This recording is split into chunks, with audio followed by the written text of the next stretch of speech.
নমস্কাৰ বন্ধু বান্ধৱীসকল, কি খবৰ আপোনালোকৰ? আশা কৰোঁ সকলোৰে ভালেই। ময়ো বৰ্তমান ভালেই আছোঁ বাৰু।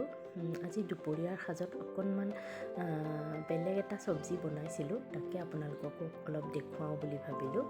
যাৰ বাবে মই বাৰীৰে এয়া দাংবডি আৰু আলু অলপ কাটি লৈছোঁ। চাফাকৈ ধুই ল'লোঁ, ধুই প্ৰথমতে এইখিনি মই কাটি লৈছোঁ।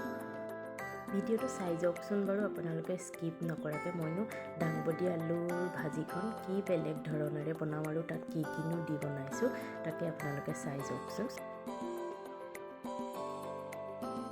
কেইটামান ভজা বাদাম আৰু এটা ডাঙৰ চাইজৰ পিঁয়াজ ভালদৰে মিক্সিত পেষ্ট বনাই লৈছোঁ। কেৰাহীখন পাতি এতিয়া মই অলপ তেল দিছোঁ। তেলখিনি ভালদৰে গৰম হোৱাত কাটি লোৱা দাংবডি আৰু আলুখিনি মই অলপ কম জুইত ভালদৰে ফ্ৰাই কৰি ল'লোঁ।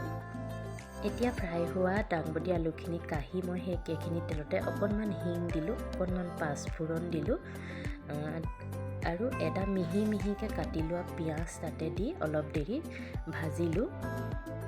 নিমখ হালধি যিহেতু ফ্ৰাই কৰোঁতে মই ব্যৱহাৰ কৰা নাছিলোঁ, সেইবাবে ইয়াতে নিমখ আৰু হালধিৰ আন্দাজমতে মই দি দিছোঁ। এতিয়া কম জুইত এইখিনি ভালদৰে ভাজিম আৰু বাদাম আৰু পিঁয়াজৰ পেষ্টটো যে বনাই থৈছিলোঁ সেইখিনি মই তাতে দি দিছোঁ। অকণমান গৰম মছলা দিছোঁ। বিলাহী দিব লাগিছিল, কিন্তু মোৰ বিলাহী নাছিল বাবে মই অকণমান টমেটো চচ ব্যৱহাৰ কৰিছোঁ। বাদাম আৰু পিঁয়াজৰ পেষ্টখিনি মছলাখিনিৰে সৈতে মই কম জুইত প্ৰায় 5 মিনিটমান ভাজি আছোঁ। যেতিয়া কেৰাহীখনৰ পৰা অলপ এৰুৱা হৈছে, মানে তেলটো বিৰিঙি গৈছে, তেতিয়াই মই তাত অকণমান চব্জি মছলা আৰু গৰম মছলা আকৌ দি দিছোঁ, যিহেতু কম হৈছিলে।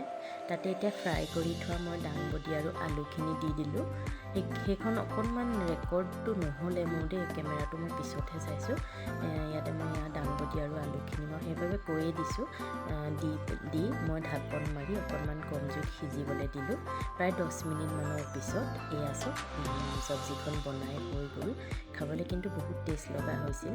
আপোনালোকে বাৰু ভিডিঅ'টো চাই কেনেকুৱা পালে? যদি ভাল পালে লাইক এটা কৰিব, কমেণ্ট কৰিব আৰু মোৰ চেনেলটো যদি ছাবস্ক্ৰাইব কৰা নাই ছাবস্ক্ৰাইব কৰি দিব।